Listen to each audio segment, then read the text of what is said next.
What is happening, everybody? Welcome back to Tour Life. You have Brodie here with you tonight. We've got Silas behind the keys as always, and Uli. Silas, what's going on?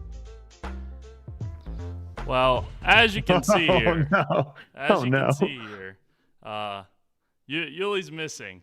So he got the time change wrong. You know, it happens to the best of us. You know, I mean, he's been on the East Coast for a while. He's not a West Coaster or a whatever Central Coaster. Central time. So he's an hour off by everything. So he just called me and he's like, Brad, his caddy, was supposed to be, I guess, picking him up in 30 minutes, and he has all of his stuff apparently. So we're gonna. I don't know, and also he doesn't have any Wi-Fi at his Airbnb. Okay, so it could be a Brodie and Silas show tonight, which could be interesting. We could also have, maybe Dark Horse. Aaron, you want a Dark Horse co-host tonight? No, he's got stuff going on. We might have some randos pop in. We'll see, but we'll kind of run through it. I do have a lot to talk about tonight. So tonight we are going to be discussing, obviously, the Waco annual charity open, which will be at 2 courses for the first time. I think we're all familiar with the Beast, but that will not be the only course anymore. So Uli just texted me saying, I'm waiting in Germ's car for him to take me somewhere. Stas, if you want to text him to let him know that we are live, and then you can kind of just work with him on what needs to happen, and then just pop on here and let me know. But we will keep rolling here. So we'll be talking about that. We're going to talk a little bit about the Memorial Championship because it brought up a couple storylines that I want to discuss. And then I have some responses to some of comments. I did want to have Uli on here to talk about the spin control debate, but if he's not on here, we might have to push that back. We've got our wild story of the week, EDWIN stats, and then we'll finish it off with some listener questions as well. But before we jump in, shout out to our sponsor of today's video, Manscaped. Top of the morning to you. This episode is brought to you by the St. Patrick's Day Shamrock Shavers, Manscaped. Let your confidence shine bright this year with Manscaped Lawnmower 5.0. Embrace the luck of the Irish and join the 10 million men worldwide who trust Manscaped. Head over to manscaped.com and use code TOURLIFE for 20% off plus free shipping. Ever since I've used Manscaped, I can proudly say I found my pot of gold at the end of the rainbow. Meet your new lucky charm for St. Patrick's Day, the Lawnmower 5.0 Ultra. This trimmer comes with 2 interchangeable next-gen skin-safe blade heads, one for a classic trim and a new foil blade to go smooth wherever your heart desires. Complete your look with Manscaped's signature Beard Hedger Pro Kit, plus Handyman electric face shaver. Whether you're sculpting your beard or cleaning up your neckline, there are always the right tools for the job. Get 20% off and free shipping with the code TOURLIFE at manscaped.com. That's 20% off and free shipping with the code TOURLIFE at Manscaped. Silas, we finally did it. We got Tour Life in our does he need my address? Is he coming here? Yeah, I think that's the plan. I'm so far away from everything. Oh no. Yeah. Okay. Let me send him my address again, but I don't think that's going to be super useful. I'm very far away. He's going to be like, "Oh, that's going to be like 30 minutes from here. The show the podcast is going to be over by then." All right. Always thanks to our friends at Manscaped. We finally got Tour Life, which is super, super nice. All right. Recap of my week. And maybe we'll get a little recap of Silas's week. We don't ever get to hear what Silas was up to this past week. So maybe we get a little recap of your week, Silas, when we're all done here. 5-year anniversary with Kelsey. Crazy how fast it goes. It doesn't feel like 5 years at all. Time flies truly when you're having fun, I guess. But we got to spend most of the week together, which was super nice. We went out to one of our favorite restaurants in Dallas and had a lovely evening and spent a lot of time with our corgis, which, as you guys know, we absolutely love them a lot. We went to the trail, which I don't think we've actually ever taken them to the trail. We normally run the trail, but it was super nice taking them out on a walk. I think they weren't used to it because a couple of them were kind of limping a couple hours later, so they might have gotten a little too sore. But it was very, very, very pleasant. We had some great weather in Dallas, so it was very nice to kind of have a week back in Dallas before I came down here to Austin. We also did a lot of housework, so we kind of did away with some of the features outside and put some new stuff in. So it's just doing some chores and whatnot. Also, some cool stuff that's happening this week with Discraft is It's Always a Passion. That is dropping tomorrow night. So if you're listening to this live right now, that will be Wednesday night. It will be dropping. We're doing a crystal run. So I'm trying to think, we've done a Jawbreaker Z, and then we also did I think we might have just did a Z one, I want to say, but this is a crystal. And if you want to see how it flies, me and Ezra throw it a couple times in the video that we dropped on our practice round today. It's stable. It is. I mean, it's not like a Raptor, but it certainly is a very stable run of passions. Probably one of the most stable run of passions I've ever seen. And it was awesome. It was very, very cool, very nice, and it will definitely be added to the bag. We also have light discs dropping Friday, so I think Ezra's got the Nuke. I have the Thrasher. I don't honestly. What did Aaron get? Did he get the Nuke OS or the Raptor? He got what? He got the Machete. That's right. So if you like lighter discs and you want to the easiest way of saying it is if you want to throw shots with discs that you see the pros throw, you're going to be more likely to do that with these discs than with actual normal weight discs. So check those out. Those drop on Friday. And also, Silas, if you want to pull this photo up, I pulled my second biggest card ever last night. We posted the video over on Instagram. This is a Victor Wembanyama out of 149 pink. This card is roughly around $500 to $550 raw. If I get it graded and it comes back gem, it could very well be close to a $2,000 card. I pulled it out of a $30 box that I bought in Waco here at Target. So that was fun. It was cool because I literally asked Ezra, I was like, hey, should I open a box right now? He's like, yeah, whatever. Opened it right in front of him. I was freaking out. Tristan actually was just showing up and heard me freaking out in the parking lot. And Ezra kind of looked at me like, dude, what? It's just a car. Like, what's going on? And once I explained to him, no, this is like a very rare card of potentially one of the best basketball. Like right now, people are saying he could potentially be one of the best basketball players, go down as one of the best basketball players ever. So pulling that was very, very cool. But Size, what were you up to this past week? Yes. It's been weird. It's been different having Trevor gone. So it's been me, Connor, and Hunter at the office every day.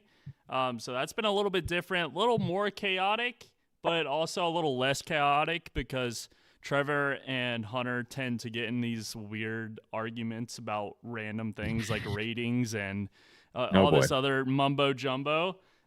So there was none of that at the office, or not as much of it at least. So a little bit different, but good week overall. I mean, we're still pumping out so much content on the Foundation YouTube channel, the podcast channel, all that stuff. It's been great. We got some little teaser for everybody who watches the show. We got some Tour Life Discraft, custom Tour Life. Whoa. I don't know when it's hitting the site or anything, but keep your eyes peeled because that's coming soon. Tony Dom Bovi, thank you for becoming a Tour Life crew member. Let's go. We also had another Tour Life member, Disc Golf Saves Lives. So 2 new Tour Life members tonight. Very cool. Very cool. Yeah, I did get a photo from All Business Brad with those Tour Life. I have to tell you that one of them is like an absolute 10 out of 10. The other 2 I like a lot, but one of them is like, holy crap, I can't wait to actually get that disc in my hand. So very cool. Those will be going up on foundationdisc.com at some point. All right. I do want to address some of the responses that I got. I didn't even know we were really going to talk about that. Normally I have show notes and we go through. Oh, he said I was already a member, but had to get a new debit card. So it's funny. It says I'm new. Oh, interesting. Okay. Because, it charged you with a different number. Okay. So before the show starts, I normally spend, a couple hours writing all the show notes of all the stuff I want to talk about, all the stuff that's interesting to me. And last episode, we definitely did not have on there Brodie says what he feels about disc golf and how he's going and all that stuff. That was definitely not on the list at all, but it just kind of organically happened. Me and Uli kind of were just talking about the tournament and it kind of organically happened. And then we kind of had that real moment of me and him just kind of talking back and forth like we almost would do in person. And that's one thing I do love about this show is we try to keep it a little professional in a way, but really it's just the same conversations that you would see me and Uli have on the couch, or if we have, AB or whoever we have on, Simon, Calvin, whoever we have on, that's pretty much you're seeing the conversations that we have on tour. Like we're not really dressing it up. And if you guys know and listen to the show, you know that we don't really shy away from any sort of, how we feel, what we should say, what we shouldn't say. So that was just kind of a real open thing. I didn't really know what was going to come of it. There were a lot of comments and I appreciate everyone that reached out. I do appreciate it. I'm not depressed. I am very happy with where my life is right now. It's just this one part of it I'm having issues with, and that's what I kind of opened up with. But I think some people definitely misunderstood, or maybe they didn't listen to the whole thing and they just, heard, because there were some other videos and stuff that talked about it. And I don't even know what they said, but I'm sure they didn't play the full 20 minutes of me and Uli's conversation. So there was maybe some misunderstanding going on. And I kind of want to just try my best to clear that. And if Silas, if I say anything that you're like, hey, that makes no sense, definitely call me out on it, because I'm going to try to do my best. I'm going to try to do my best to explain myself. So these were some of the comments that I saw that I was like, ooh, I don't know if you really got what I was going after. So the first one says, it's hard to imagine calling professional disc golf boring. Do you realize the average dude would swap lives with you in a heartbeat? Way to be humble, bro. So to this, I would comment, there are tons of jobs out there that to certain people, they might think is awesome and amazing, and they would love to do it. And there are a bunch of jobs out there that you wouldn't think that's the case, right? And the easiest thing would be like, for me, skating. Like, I don't really like ice skating all that much. So I'm sure there's tons of people out there that think being a professional hockey player would be awesome and they would love to do it. I have no desire, I have no passion in doing that. I don't like ice skating. I'm not a fan of it. So it's also freezing cold if you've ever been in an ice rink. And you know me, I don't like the cold. So this idea of calling something boring, like everyone has different feelings towards different hobbies, different jobs, and all that stuff. So I don't think it's necessarily a bad thing to come out and just say, oh, I'm bumping the desk. Okay, I got a shaky cam. I'm on a very small desk, so I apologize. I normally like talking with my hands. I don't think it's necessarily a bad thing to say that a hobby of yours or something that you really enjoyed at some point in time, you fell out of it, or for whatever reason you're going through a weird part of where it's not as enjoyable as it used to be. So hopefully I explained that well. The next one, this is why I never liked, supported, or was positive about Brodie. When you have everything, money, wife, all the things he has, you take grinding and working hard for granted. First thing I would say, have all the stuff I have is because I worked hard. So I don't really understand. I wasn't a, what do we call those people? Silas, trust fund baby. Is that what it is? Yeah. Yep. Yeah. Wasn't a trust fund baby, grew up single mom. She was a teacher. Definitely was not handed things, money and opportunities like that in life. I worked very hard. And I think, again, I think a lot of people don't know my whole backstory. They just know disc golf Brodie, which is completely fine. And so I don't think they realize like the amount of work and effort I put into building a YouTube channel, making videos, doing all that from the get-go, and also my ultimate Frisbee career, how much time, effort I put into that. And so I can see how some people are just like, they just see the disc golf side and they actually don't see the full picture. Oh, Uli's in the house. Dude, you're so close. I thought it was going to take you forever to get here. All right, how do you want to do this? I have, you might not even need AirPods. You might just be able to go speaker, but you're going to have to probably go in a different room. Take your time though, because I'm just kind of responding to comments personally for me. So it's actually a perfect time. And then we'll have, oh, sweet. We're going to have the spin debate. Yes. Uli's here. We can have the spin debate. Okay. So, but it shows the commitment of Brodie, and this was a cash grab in my opinion. Again, the cash grab thing, I was making 3 to 4 times the amount of money I'm making now before coming into disc golf. So I don't know how that's considered a cash grab. I've always followed, and again, this is, for people that have followed me for my entire career online, they know that I've always followed stuff that I really like and stuff that I really love to produce, love to make. If you've ever heard of Good Golf, before there was Good, there was Bro 5. That was a very successful group. And if you know who Good is, you know how successful they are. I could have easily continued to go that route, but I didn't like how things were going, and I split from it. So the idea of me getting into disc golf and, creating a podcast like this and doing all these things, it is what it is. Jack says, I hate that you're giving these responses for immature people.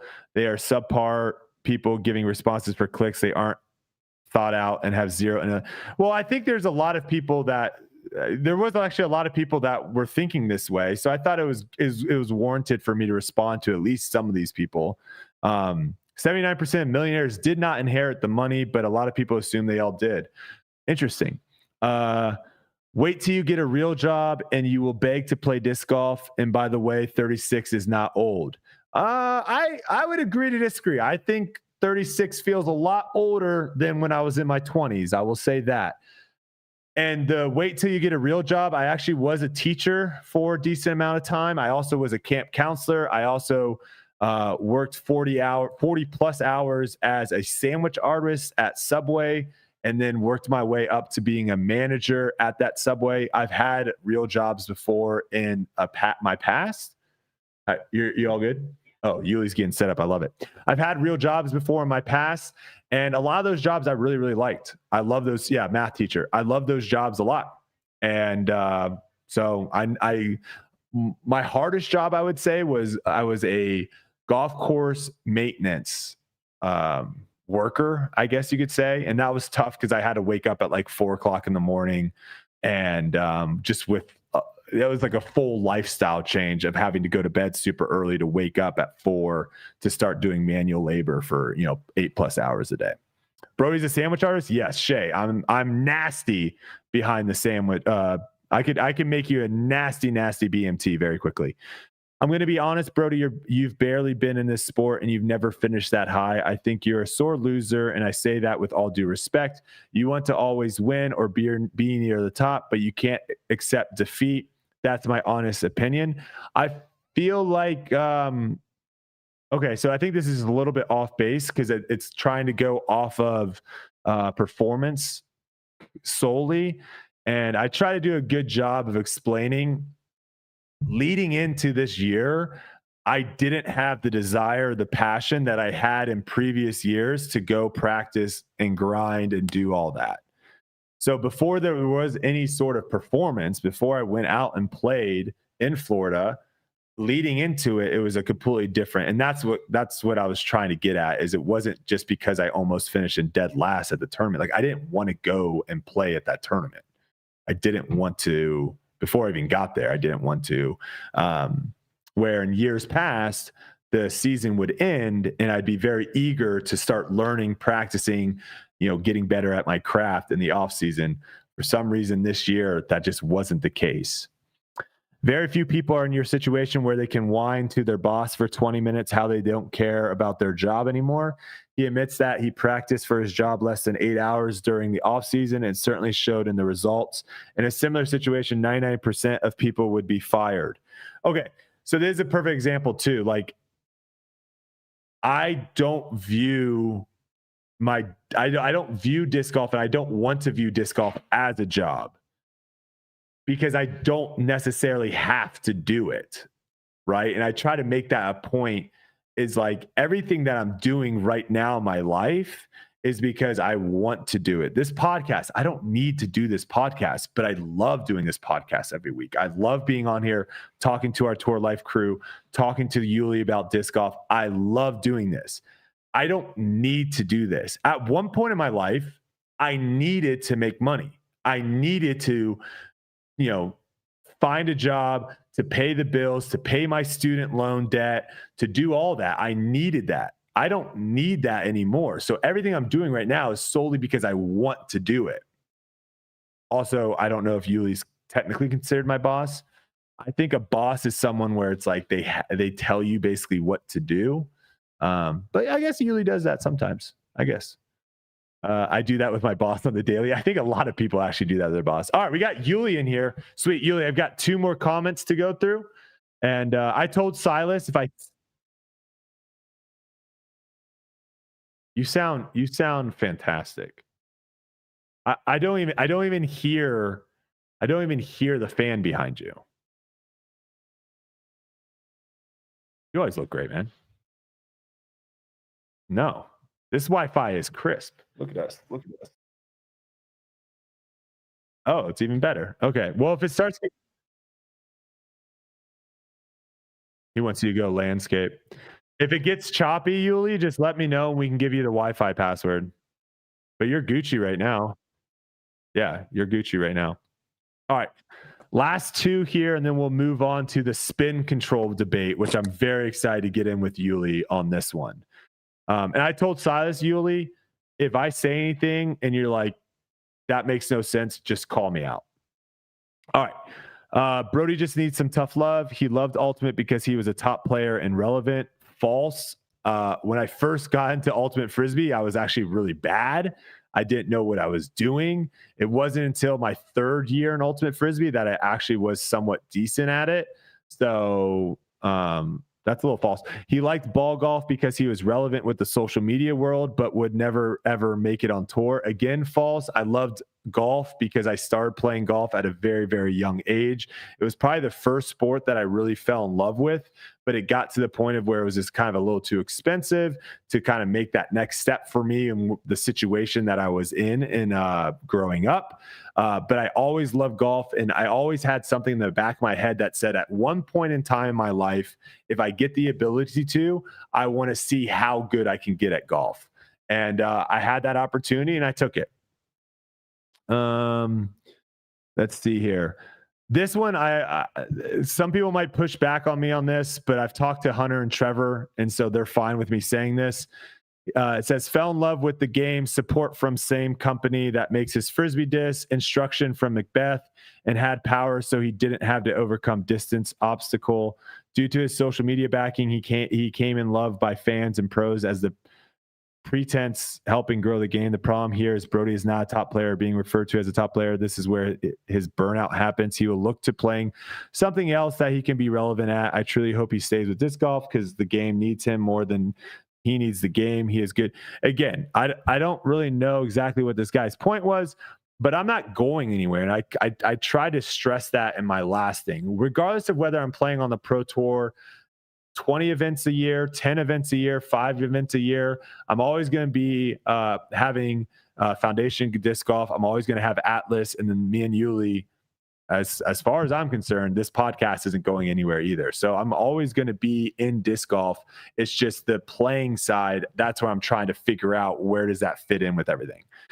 Last thing, I think some of the acidity in the comments is from regular folk in this boat as well. Seeing someone with the possibility to earn a living at something that commentators love to do, but can only do in their spare time. Yes, it's true when you're being paid out there. Expectations are no longer for the love of the game, but there are endless folks out there that have jobs simply to pay the bills, that never even have the option of both providing for their family and doing it into something they can also find fun. And once you have kids, that flexibility of following some passion, even if it gets you no revenue, evaporates. As far as, okay, and he goes on. Okay, so I get a little bit of the pushback, right? I get a little bit of the pushback. I was just trying. Wait, you got my Wimby in there? It's a $550 card, brother. I get a little bit of the pushback from some folk. I understand it. I was just trying to be honest and open with how I was feeling, and it wasn't, it wasn't a oh man, my job sucks, I don't want to go to work. Like, that wasn't what this was about. This was like a serious thing of like, hey, this is something that I had a passion about and something that I love, and that has faded, and I'm trying to figure out why, or how do I get it back, or what I should do.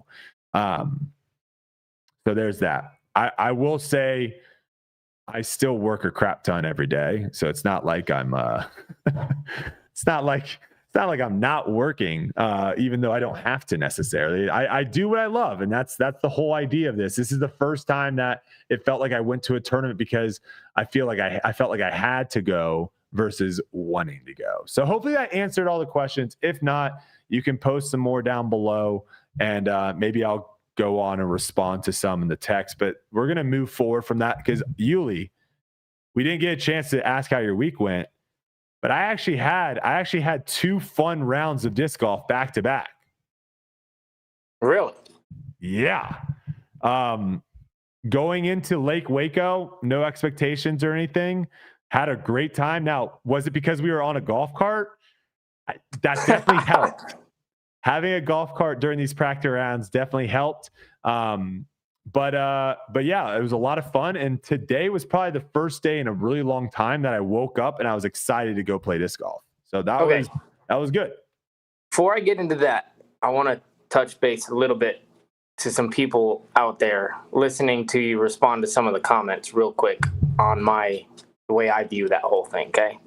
Just really fast. First thing is, when I hear the one big disrespectful thing that I hear from a lot of people is people talking about other people's games and how they're not relevant and they're not good and they're blah, blah, blah, blah, blah. Here's facts, okay? Last year, Brodie made the elite team on Discraft. This is strictly done by a format that Bob and I and Mike created, which is purely performance-based. Purely performance-based, okay? If you haven't checked our team out, our team is nasty. You don't just get on the elite team. You don't just get it handed to you. So, when people are like, oh, you're awful and blah, blah, blah, blah, blah, that's horse crap. It's absolutely horse crap. This guy came into the game, and how long have you been playing? I started in 2020, so this is what, year 4? Well, in 3 years, he was, 1025 rated? Something, yeah, I don't know. Something we're gonna talk about ratings here in a second. No. It's a good thing to say because that's what a lot of people categorize good players as. That's a good base, right? He took third at GBO, I believe, which is an Elite Series event. That's a podium finish that a lot of players will never do, that are on the tour right now, will never do. It just won't ever happen. He did that in 3 years. So when I hear people try to bring people's game backs, it grinds my gears because of how hard I work and how hard it is to do that. You don't know. You're on your computer at home and you have no clue what it takes, what it's like. To get that good that quick is insane. And it's honestly one thing that we've rarely seen in our game. Rarely. It happens from time to time, but it's so rare to see somebody come in 3 years later, be on the elite team, take top 3 at an elite series. So just to put into perspective, like, that's horse crap, and it's silly, and it's disrespectful to other people who have done it. That's my first thing. Second thing, I work so hard. My schedule is insane. There's one person that I know, besides probably Jeff Spring or something, that works harder at different things than me, and that's Brodie. Like, that's Brodie. He does more stuff than I do, which is crazy to think about because I do a lot of things, and I do it because I love it, so I understand that. That's also disrespectful. Disrespectful to me and the things that I do, to hear people talk about somebody who works their butt off. Not because he's my friend, just purely because of I know what it takes to do all the things that he does. When you do all those things, you have burnout. Other people who strictly go and play disc golf and blah, blah, blah, it's probably easier. It probably is. That's not the life that Brodie and I chose. We chose to do all these things because I do it because I love it, first of all. But it gets tiring and it's hard. It's hard to go, okay, Monday I have this with my Power Disc Golf Academy. Tuesday I have to practice, do Jomez. Tuesday night I do the podcast. Wednesday morning I get up and I do something else. Thursday I do another practice day. Thursday night I do commentary, rinse, repeat every single week over and over while being a husband, soon-to-be father, friend, brother, son, all those, captain of Discraft. Like, these are things that people don't put into perspective, the amount of time that this guy puts in. So, like, burnout's okay. And if he gets tired, it's okay. And if he needs to take a break, it's okay. And if he needs to leave, it's okay. It's his life. Period. That's all I have to say about it. All right. Well, I appreciate the kind words. Let's debate now. Let's get into it. All right. Spin control. So this was brought up on debate night this past week, and I've been very eager to hear what your thoughts are on. This guy, I'm trying to think. I think his name was is his name Lucas? I think his name was Lucas. Smart kid. I mean, really good on the show. Glad to have him on. But here I disagreed with him completely. He claimed one of the reasons why Olympus at the Chess.com Invitational played so well was it required players to have to throw required players to actually have to change the spin they were putting on the disc off the tee. Now, my pushback on this is the only time I think that spin control, if you want to call it that, comes into play is like on upshots when you're not throwing full power shots. I have never heard of anyone throw a full power shot and be like, oh, I'm going to take some spin off, or I'm going to add some spin to it. We all want to throw our full power shots with as much spin as possible. That is advantageous. And with spin, usually comes speed. So when you say I'm taking spin off, are you actually taking spin off? Or are you throwing it softer? Because ultimately, yes, it will spin less, but the speed is also less. And my point was, I don't think I've ever seen anyone throw a 72 mile per hour shot off the tee that has 1,500 RPMs. And then the next shot go, all right, I'm going to throw 72 miles per hour, 1,700 RPMs. I don't think we've seen it. We have a tech disc too. we can actually test this out and see. But the idea that people are like controlling their spin, that really is only ever happening for upshots. And I still don't think people are like, oh, I'm going to try to spin this a whole lot, or I'm going to try to flop this one up there. I think the majority of the time, you're still trying to throw a lot of spin. Thoughts? You're right about it. I think there's one scenario where I think you can put more spin, and that's in the wind. So like, what are you doing physically to add more spin to the disc without increasing the speed of the disc? I think I do increase the spin by lagging more and then follow through at a faster rate at the end. So like a lag pop to spin it more in the wind, like to keep it underneath something or something. I think I am spinning it more.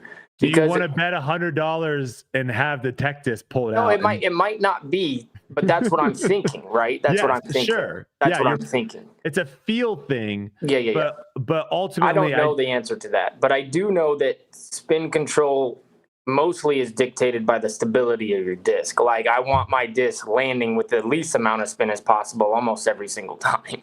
So that's getting the most rotations out of it, the maximum amount of flight until the very end. And then when it dies, I don't want a lot of spin, because if you have a lot of spin, it's gonna keep going on the ground and have different sorts of ground play. So like when I'm throwing a full distance shot, like down a tight fairway, I'm taking something hopefully that when it lands, it's has thrown the max amount of flight out of the disc that my arm can put on that disc. And then at the end of it, it has less spin. If that makes sense. So like an Annie that comes down and then it's just like dead, boom, lands. That's what I'm trying to do. The only thing I can somewhat see someone tell me and be like, oh yeah, that makes sense, is if you changed your grip. Now, again, we have tech disc. We can actually test this out. And when I tested it out, to me, again, it felt like when I generated more spin with using like a power grip, right? All my fingers underneath versus a fan grip, my fan grip was still of a slower speed than my power grip. So even though my spin was higher with the power grip, so was my speed. So I think the actual relation, and again, that's why I think it matters, the relation between speed and spin, that needs to change. So it needs to go from, power grip 72 miles per hour, 1,500 RPMs to a fan grip 72 miles per hour, 1,300 RPMs. And it's like, oh, wow, okay. If you go to a fan grip, it actually will reduce your spin. Right. I don't see that happening with the numbers that I have seen myself throwing. Right. So like when I'm throwing, this only happens on like probably 200-foot shots is the only time that I'll switch my grip. And I only do it with like a Raptor shot. So that's like if I have a 200-foot shot that I have to like flex something and have it come in soft and skip left, I can't power grip it because I'm putting too many rotations on it, I think. And I'm still throwing it hard with a fan grip, but the rotations, it seems like it doesn't have as much because it's coming out. Yeah, it would be interesting. We now have technology that actually can show us these numbers. So, again, with how new disc golf is, you're going to have a lot of people on YouTube have those like clickbaity titles, like how to gain 50 feet with this one easy tip, right? How many rotations do you put on your like full power shots? I think I'm right around 1,400, I want to say. Okay. I mean, that sounds right. That seems like about the average 1,400 to like 16 is what I've seen. Yeah, like I think Gannon was some of the highest at like 1,700. So yeah. All right. Well, let us. The only other thing I was going to say with the spin thing is one of the reasons why I don't think you also see people like adjust it is because by that motion that we're doing, we're trying to replicate that motion as much as possible, and adding like an extra thing to generate more spin, but also more speed that also could generate like a, not being accurate. So you're better off just switching the disc, which is what pretty much everyone does, is they just throw the same way, just with a different disc. I think the one person that I'd like to test this out on would be Nico, because he has a lot of different grips that he uses, and he throws a lot of different speeds with it. Yeah. Like he can throw super hard power grip, but he also down tempo is really nice and can throw like fan grip fairway shots like better than most people can do. I don't see a lot of people even changing grips anymore. It used to be a thing.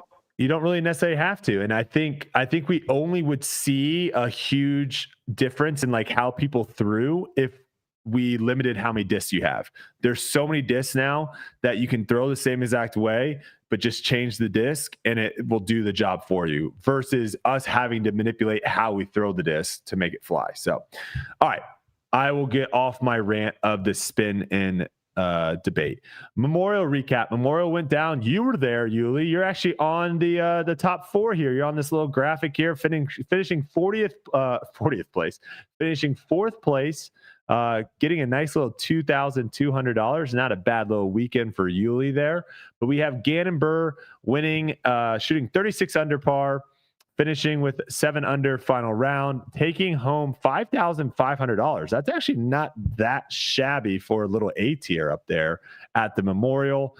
For those that don't remember, this is Fountain Hills and Vista. Did you guys alternate this year? They kind of change sometimes. We went Fountain, Vista. Okay, I feel like maybe that's how they normally do it. Actually, now going back and looking at some of this, Owen Scoggins wins it over on FPO, taking home over $1,000. Aaron Gossage finishing in 2nd, and Anthony Barella finishing in 3rd, shooting 29 under par. The big story here. Well, there's 2 big stories. We'll get to the first one here. We'll get to the second story later. But the first big story here, are ratings back? We haven't really heard about ratings in a really long time. AB decided to go out and shoot 17 under. He made 17 birdies in a row. He actually threw only 2 shots on every hole. He went OB on hole 1 and tapped in for his par.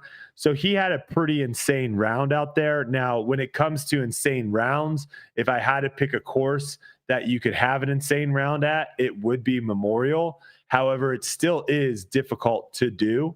So I'm not downplaying his, he shot 39, which is ridiculous. So I'm not downplaying it by any means, but we saw this and we saw the post flooding out that this was one of the higher rated rounds of all time. I think would it end up being 11-13? Is that what it was? 11-13. Yeah. And I just wanted to kind of like show a couple reasons. I think the PDGA tries to insert ratings as much as they can when they see fit, but I actually think this was actually bad for them. I think it opened the eyes to at least some people that were talking about it. There were 42 players this past week that shot over par at the Memorial. 42. 18, and just a reminder, Gannon shot 36 under. The winner shot 36 under. You had 42 players shooting over par. 18 of those players shot double digits over par. AB shot 17 under. It rated at 1,113. He beat the field by 3 strokes that round. Now, let's go to a tournament, I would say, that's on tour, that's a similar comp in like the scoring. And I would go like with a Jonesboro. When you go to Jonesboro, you're going to have to shoot double digits all 3 rounds to have a chance to win. Everyone knows that. So Jonesboro, 13 players shot over par. 0 players shot double digits over par. So obviously way less people. The fields were about the same size. So I'm just comparing these 2 tournaments, these 2 fields. James Conrad shot 17 under at that tournament, during this round. It rated 1102. So it rated over a stroke easier than shooting 17 under at Memorial. If you've played Fountain Hills and you've played Jonesboro, you know that Jonesboro is way harder to shoot 17 under than Memorial. And here on tour, this rated a full 1.5 probably strokes easier than Memorial. So to me, this is another case to kind of show ratings aren't great. They're not good. And I wish we had a better metric. I wish we had something better. Yeah, I'm not a fan of ratings. Never have been. One of the reasons is like Fountain Hills and Vista produce more 1100 rated rounds than any other course. Mm-hmm. Every year there's an 1100. It seems like there. That'll tell you something. It's not the hardest course, but it is a course where you can throw out of bounds or birdie the hole pretty dang easily. Yep. And I feel like that's probably why it rates so high. Well, it's also the level of players. It's no longer on tour either. So you have a lot of lower players going and making the course look harder because they're throwing a lot of OB shots. Yeah. Because like you said, there are Fountain Hills, especially, there are a lot of holes that you can go OB. Yeah. And so it just, that to me is where it like elevates it to where if you're playing good at Jonesboro and you're playing good at Memorial, you're always going to rate higher at Memorial because the people that play bad at Jonesboro aren't going to shoot 30 over par. Sure. The people that play bad at Memorial, they're going to shoot 30 over par and make it seem like the course is a lot harder than it actually is. I've shot 1100 at Fountain before. It's one of my two. Let's go. All right, Disc Golf Pro Tour released some world rankings this year. For the first time this year. We'll pull it up. We'll go through it. Uli, let me know if anything jumps out at you. We've got Calvin Heimberg, number 1, Eagle, number 2, Ricky at 3, Isaac at 4, Gannon Burr at 5, Paul McBeth at 6, Simon Lizotte at 7, Matt Oram at 8, Kyle Klein at 9, and Chris Dickerson at 10. Give me a second to calculate. Where is Anthony Barella? That's a good point. That's my only question. Now, these are... Who's he going to replace? These go back 2 years. So that might be one thing that's kind of holding him back is his results from 2 years ago might not stand up as much as these guys. So that would be difficult for him. But I can see how some people are like, well, what the heck? He just won. He like pretty much finished well at a lot of tournaments last year. I think it's like, I think you'll start seeing him creep up the leaderboard if he continues to play well. But yeah, I would replace Anthony on that. I would replace him with probably Chris for sure. Yeah. That's the only one that really stands out. Yeah, that's the only one. I think we'll see a decline. I mean, I could see Paul McBeth also falling out of the top 10 because unless he starts playing well and starts having higher finishes, his good finishes from 2 years ago, those are dropping. So we could see a decent kind of, I mean, I think a Cole Redolin could sneak into this top 10 if he starts playing well. There's a couple guys that can kind of start pushing their way into this. So it'll be interesting to look, but I will give, I'll tip the cap to the PDGA because on Grip Locked, they talked about how the PDGA reached out or worked with people that have done the official world rankings for golf. And that was kind of how they created this algorithm for here. So, I like that they didn't just come up with their own algorithm. They looked to someone that has a similar format, tournament style, and we're going off of that. FPO, we'll run through this real quick. Kristin Tattar, number 1. Owen, number 2. Evelina jumps up 3 spots to number 3. Henna jumps up 3 spots to number 4. Then we have Missy Gannon, Holland. Paige drops down 4 spots. Haley drops down 4 spots. Ella Hansen at 9 and Katrina Allen at 10. I think we could also see some fresh faces jumping up into the top 10 there. Yep. All right, let's jump into our wild story of the week. A few weeks ago, I was visiting family in Arizona. I had a free Saturday morning, so I went and played in a random draw dubs at Spinners. Just so happened to be playing the XL layout since it was the week before Memorial. On the first hole, my partner asked what my rating is, and I say 850, and you could see he wasn't very happy. I then proceeded to park hole 1 XL layout under the triple mando, and he was suddenly in a better mood. Throughout the first 4 to 5 holes, he was in a good mood and was telling me the game needs a lot more integrity and sportsmanship. Then once we got to holes 6 through 12, he and I both struggled and he flipped his personality. By hole 10, I was significantly closer and he picked up my disc and tossed it and said, "We are taking this." Then a hole later, he had missed the Mando with his shot. I was center fairway. I asked if he hit the Mando and he said yes and just threw from his shot. By hole 15, we had both thrown OB and he said, "Well, best of luck," and proceeded to leave me without a partner. The rest of the card told me he can get like that and not to take it personally. Definitely was my most odd encounter at any sort of doubles experience. Wow. I don't think I've ever done random draw dubs. Have you done that before? Never done random draw dubs. I've probably played 5,000 rounds of random draw dubs. Have you ever had like some weird, interesting partners? Every time you ever play random draw dubs. Maybe that's why I haven't done it.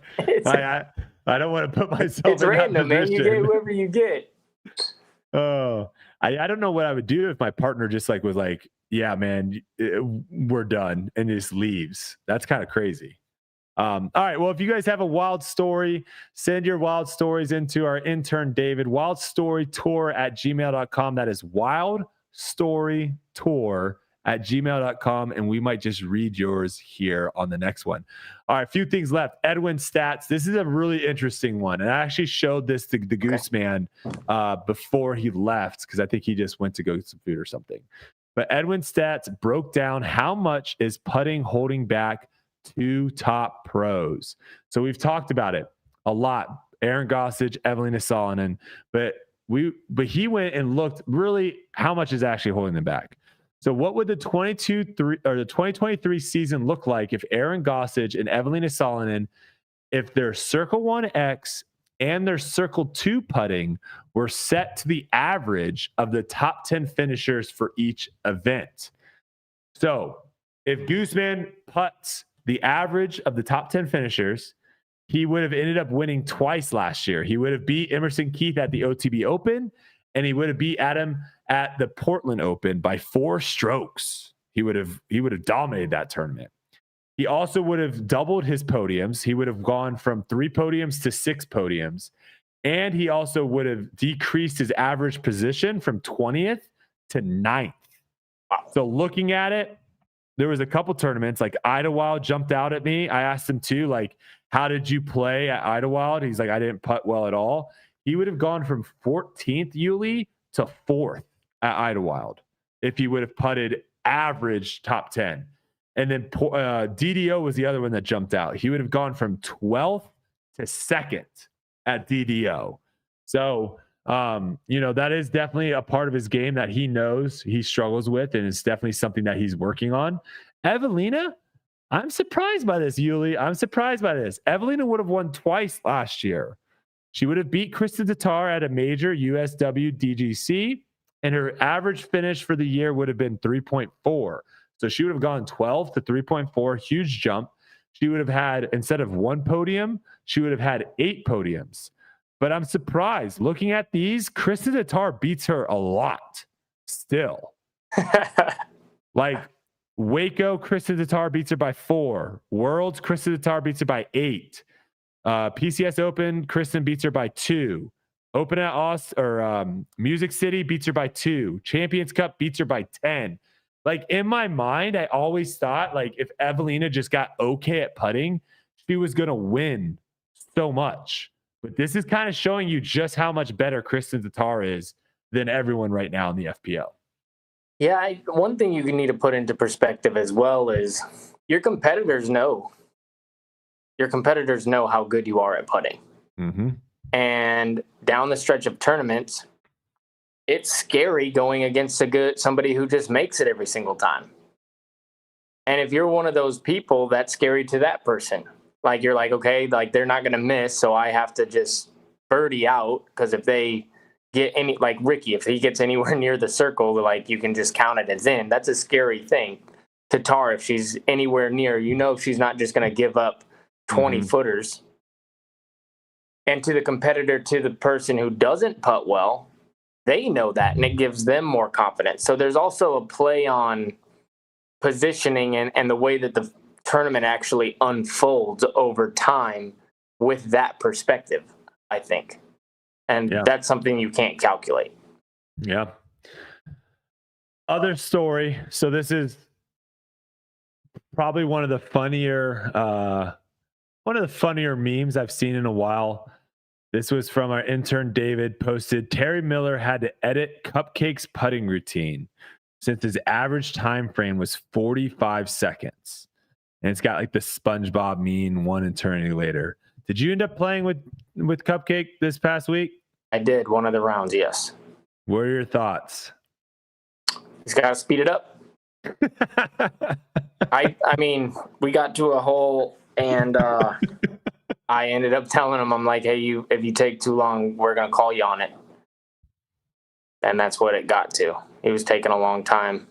Yeah. I think I don't think people understand how that can be such a problem in your mind. I think it's similar to like having the yips where people are like, just go faster. And it's like, when you have the yips, there's nothing you can do. Like, you're just going to miss it. You know what I mean? Like, you could be 5 feet and it's just your mind won't let you make the putt. There's a disconnect between the hand and the brain. And in sports, this happens to where, you see it actually in golf a lot as well. Somebody can be standing over their ball for a long time. I think Sergio Garcia had this problem for a long time to where he would just regrip. And he just couldn't. Hunter Mahan, Keegan Bradley. Yep. There's a lot of people in golf that just have like a very long routine because they just don't know how to pull the trigger. Yeah. Pulling the trigger is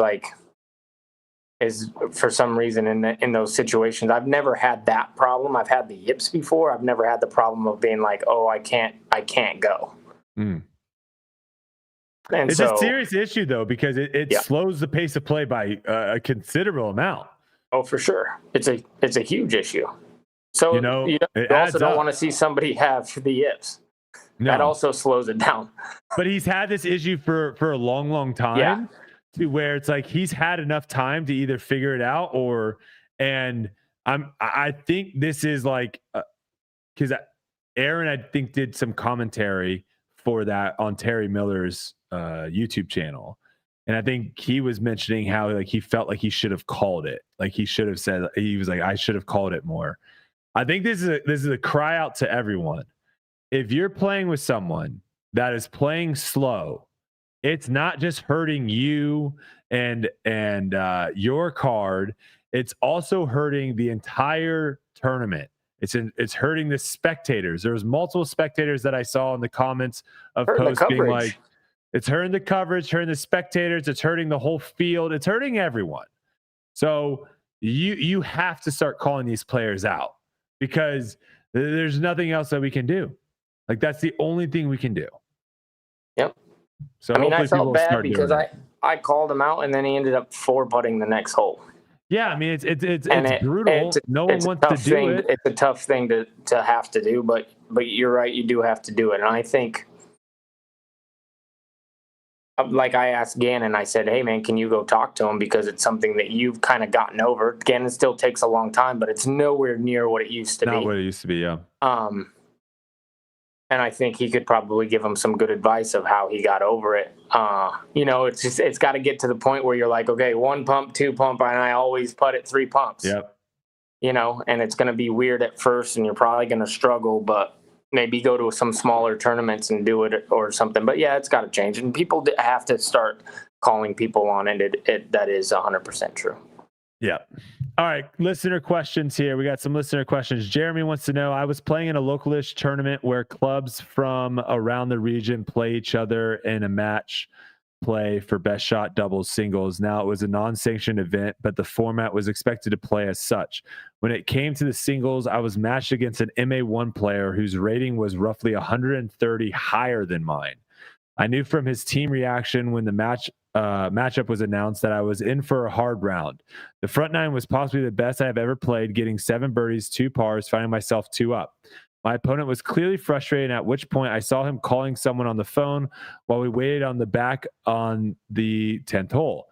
He started insinuating I was cheating and moving my disc, but I tried to not let that break my focus. By hole 12, his girlfriend showed up to watch him play.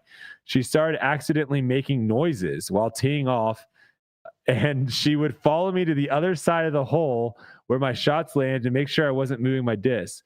By the 16th hole, my focus was gone. I was rattled and ended up losing on the 17th. Have you ever dealt with someone like this? And what would you do? Or what would be your course of action? There's like some Happy Gilmore where he gets those guys to be to cause like issues and stuff. Have you ever had stuff like this where someone's like trying to play that mental game to get you out of your focus? Oh yeah. Well, how do you combat that? What should have this guy done? I mean, it's probably tough as an amateur, but I feel like you just have to compartmentalize it and just focus on your own game and just be like, all right, I'm going to get the next 7. Follow me. I don't know. I'm a game, like I play a little gamesmanship sometimes too. So I would probably. You like it. You like the pushing back. Yeah. So I would probably be like, hey, you want to come mark my disc for me or something? Yeah. You know what I'm saying? That's a good way of doing it, like addressing it in a funny manner. Exactly. Like, just like, all right, whatever type thing. But it takes time. You know, if that happened to me as an amateur, it'd probably be a lot stranger. I don't think it ever did. So. Yeah. I would pull the do you want me to call your mom to have her come out and watch too? That might be a good line. That might be a good line. By the end of it, you guys might be going blow for blow though. Yeah. So oh man. All right, this is from O-Town Buddy. During round 2 of chess.com Invitational, King Climo said that the distance to the pin was 420. Philo then said that was every disc golfer's favorite number. What is so significant about 420? I don't know if this is like a legitimate question or a joke. This guy might not know. So let's just 420 is, I actually don't know the origin of it, but from what I've gathered, 420 is the time of day when you go smoke weed. I don't know why. Maybe someone in the comments can explain to me why it was 420, but a lot of disc golfers like smoking weed, and I think that was Philo's way of making fun of that. Hopefully that answered it for you. David, should lower paid tour players consider basically selling off the opportunity to caddy for them?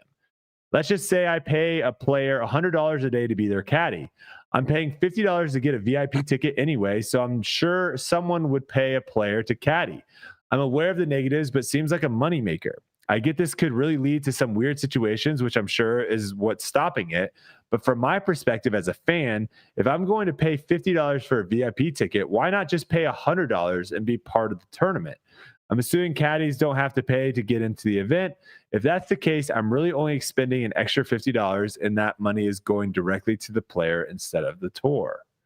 Thoughts on that? Should people start like, hey, is anyone a caddy for me? I'll pay you. You can pay me $100. I feel like it's backwards. I feel like the player's supposed to pay the caddy, not the other way. But the problem with this is I think the only people that someone would pay money to caddy for are people that probably don't want to have random caddies. Right? Like if Eagle was like, hey, who wants to caddy for me? It's $100. I think a lot of people would do that. Simon, caddy for me tomorrow, $100. I think a lot of people would do that, but I don't know if those guys necessarily want to play with a random caddy on their bag. That would be my assessment of the situation. And the person that wouldn't mind getting the $100 and to have a random person, I don't know if anyone's paying $100 to caddy for that player. Right. I mean, that's not something that I would like. I used to get some random caddies from time to time, and sometimes it bit me. Like by the end of it, they were like telling me how to play their like home course and stuff, and I was just like, oh my gosh, why is this happening? I think eventually everybody should have their own caddy, and I think it possibly could be mandatory at some point to where you can't just be out there by yourself. Like you should have a mandatory caddy, maybe in like 10 years or something. I think down the road. Yeah, because if you really think about it, it could help speed up play. It could give somebody to talk to. That way, nobody's like coming over and talking to you all the time. Which is something that I had a big problem with. Is I'm a chatterbox sometimes, especially when I'm playing well. So I'm talking to other players and blah blah blah blah. But now I have Brad always there to where I can just talk to him and stay in my own world. It's actually one of the things that I think is. I think we talked about this maybe last week or the week before. That's kind of holding some players back is the fact that they're carrying their own bag. But that's just my opinion. Yeah, and I think we've seen the tour start doing some things that are money makers for the tour and maybe money makers for the players indirectly as well. We saw Portland Open.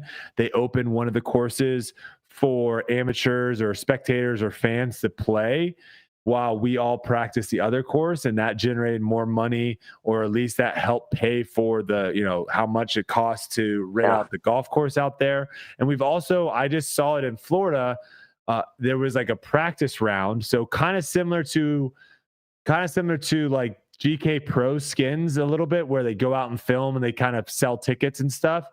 But this was just like a practice round. I don't know if there was cameras, but they allowed spectators to walk the course with this group for a practice round, and they had to pay, and some of the players got a little money for doing it. So I can see certain things like that kind of happening and players being more involved with that. But getting someone random on your bag, I think that's a big step for a lot of people. So I don't see that happen. Risky business. You do that though. I do it, but also I'm pretty much pulling. I'm pulling from two things. One, I'm pulling from my collector group on Facebook. So there already are people that I feel like have a vested interest in me. And then also I kind of vet the comments, right? So I normally don't pick someone that says, hey, I'll caddy for you, and it has 0 likes and it has like no responses. A lot of times it'll have like 38 likes and a bunch of people being like, this guy's awesome. This guy's so great. He taught me how to play disc golf. And so I kind of have the community, the disc golf community kind of vets those people. So I'm not like getting a pure rando. And I would say, like, I don't think I've actually ever kicked anyone off the bag. Like, I think year after year, I kind of go back to these places and I have the same people coming back and caddying every year. So it's a lot of fun. All right, Brett wants to know worst hole at Waco and what would make it better. Uli? Oh, pretty easy. I don't know what hole it is. Let me think. One. Are you talking about the Beast or are you talking about Lake Waco? Lake Waco. Okay. It's like a par 3 where you crash over the top and it's awful. Okay, yeah. It's either hole 6 or 7. Those are back-to-back Stahlheiser holes. It's the one before it's like left and past. So you play a little. FPO. Hole 4 is a very challenging par 4. That's like a dogleg left with the water. Hole 5 is the little spike hyzer up into the basket. And then hole 6 and 7 are both like stall hyzer shots up and crashing. Yeah, I think that. I mean, they're both not good, but there's one specific one that's just completely guarded on all sides with a beautiful fairway that you fly right over the FPO basket, just absolutely gorgeous. And then it's just going left into like another green. That the green's really nice, but there's no way to access it. Like you have to kind of stall crash it in there. It is a challenging shot. What'd you think about Lake Waco? What is your take on it? Honestly, for those that don't know, we're playing 2 courses this year. We're starting at the Beast, then we go to Lake Waco, which is on a golf course. Then we go back to the Beast, and then we finish. There's a cut after the 3rd round, and then we finish at Lake Waco.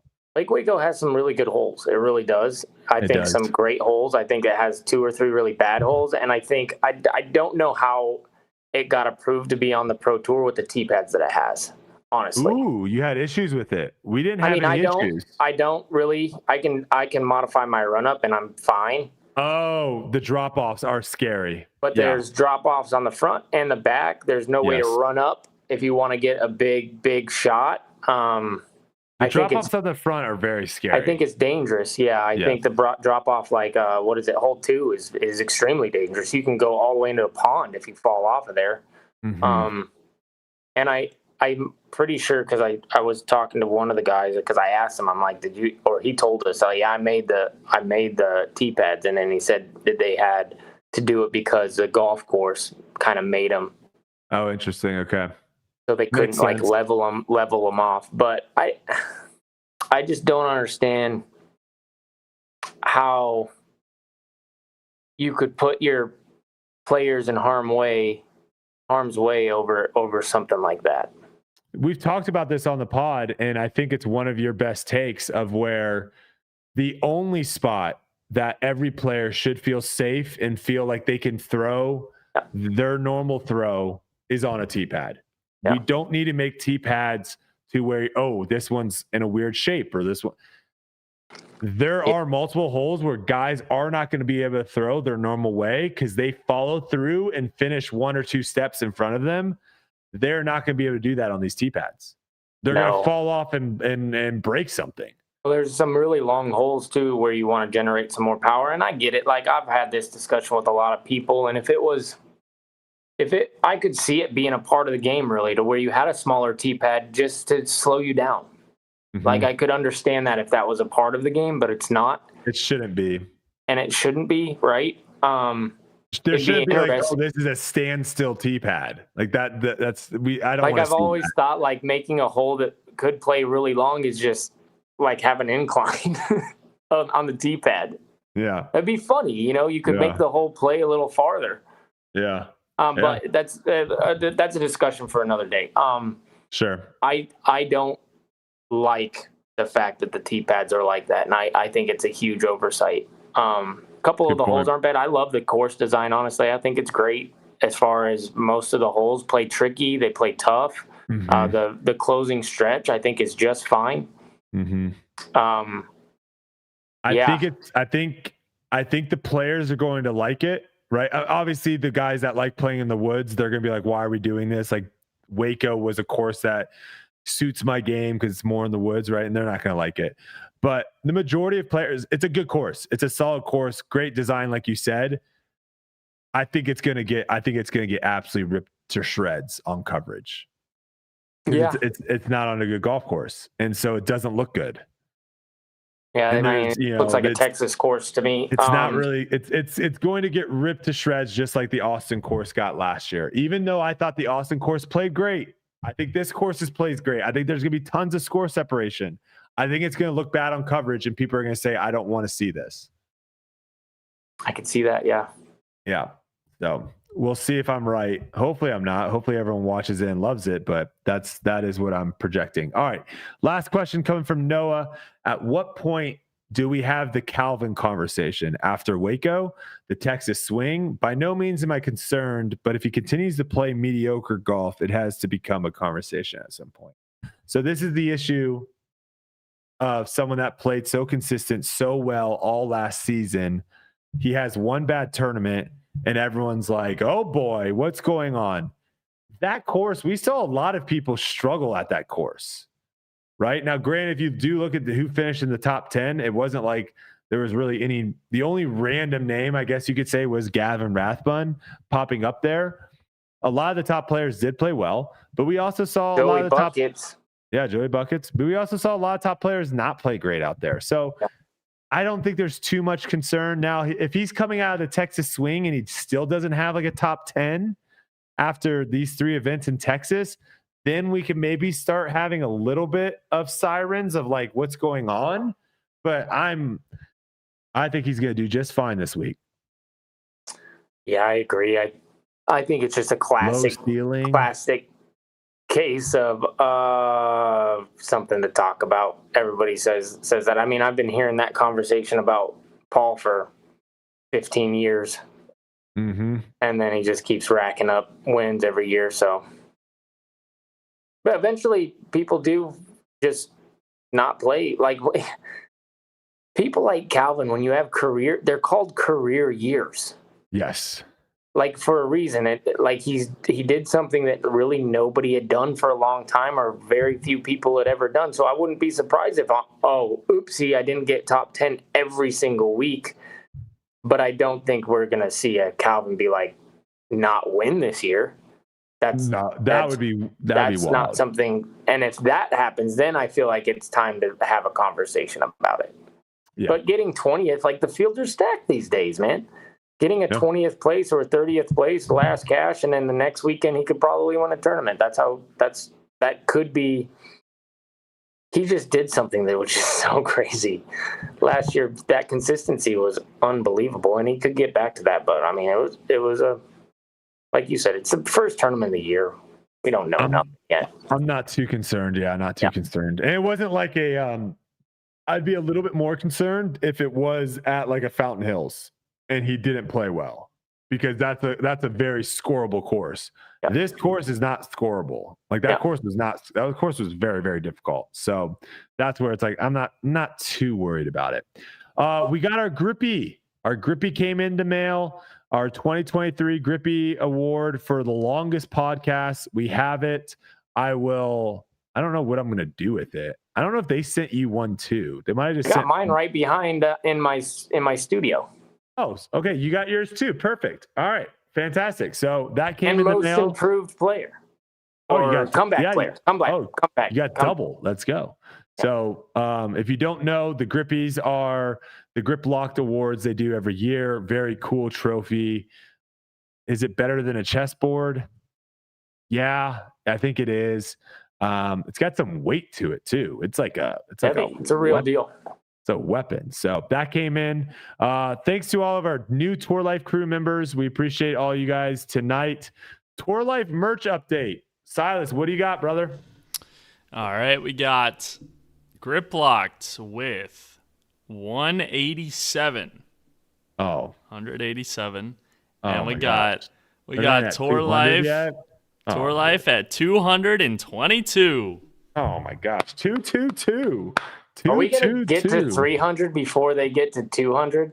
That would be fantastic. Let's get to 300 before they get to 200. Let's make a push. Go to foundationdisc.com. We have a lot of stuff on there. Check out all the sweet merch.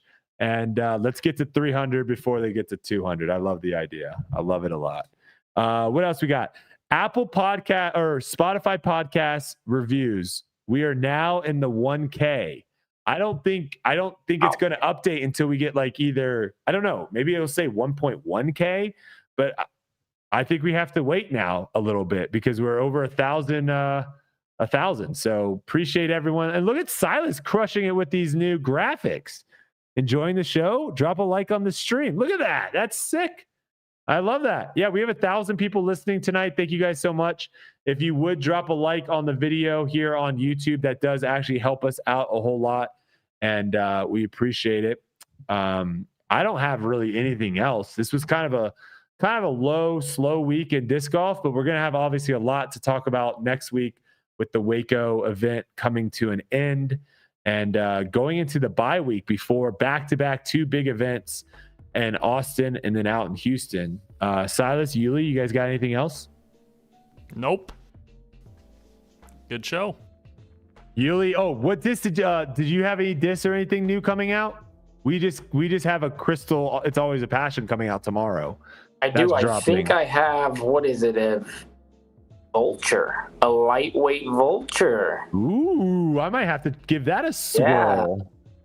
I like That's the coming idea out in the next couple of days. So is that Friday? I think all the light discs come out on Friday. I think it is. It is. Yes, yeah, I think so. All right, lightweight vulture. That sounds spicy. I like it. All right, well, that's all we got for you guys this week. Thank you guys so much. We'll see you next week.